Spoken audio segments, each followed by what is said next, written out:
I'm doing some research with the University of Nottingham, which is looking at the impact of tinnitus on aged veterans within the UK.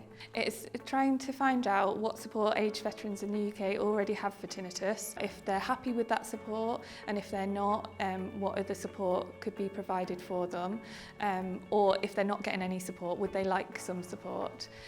So we're trying to find out what their specific needs are. So this research is funded by the Aged Veterans Fund, and it's managed by the Royal British Legion. It hasn't been looked into before, so we're trying to figure out how tinnitus impacts on their everyday lived experience, and that will help them because we will then be able to come up with some recommendations for audiologists and healthcare professionals about how to deal with veterans to help them live better with their tinnitus.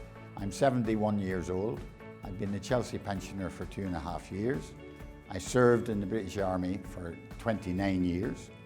I saw service in Northern Ireland, Rhodesia, Zimbabwe, Cyprus, UK, Germany, Canada, and I took part in the first Gulf War.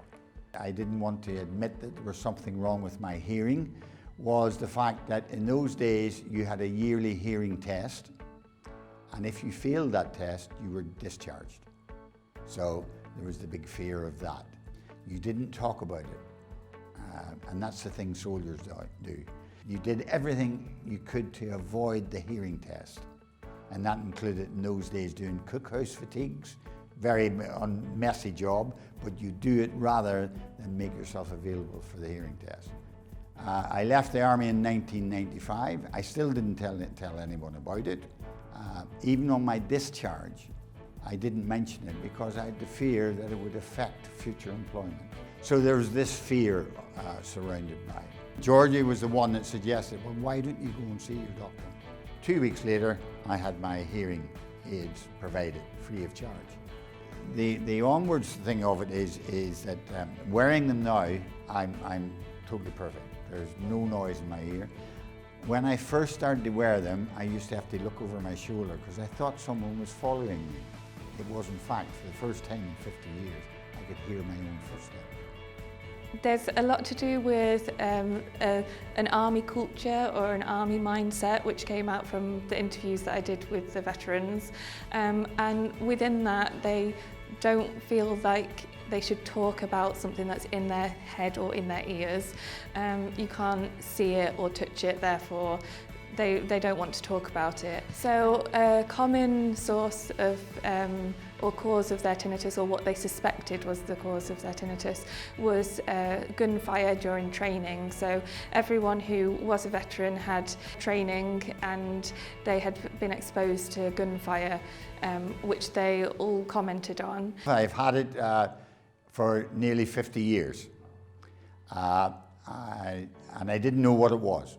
I couldn't put it on. I got ringing in my ears, and I put it down to the fact that I was a gunnery instructor, and the first ear defenders the Army gave us was our Mark I fingers.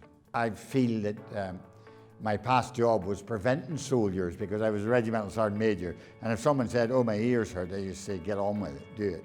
It's important to get into the training services for military personnel to help them understand that the healthy hearing behaviours, like wearing hearing protection, prevent themselves from damaging their hearing and potentially getting tinnitus. So now we're going to write up some best practice guidelines for healthcare professionals to use in practice or in their clinic. And also we'll be making recommendations for future research that could be done to help with prevention of tinnitus for the veteran community. Yeah, so the report is due to be launched on the 11th of November 2019, and members of the public or any interested professionals will be able to find that report on the BTA website.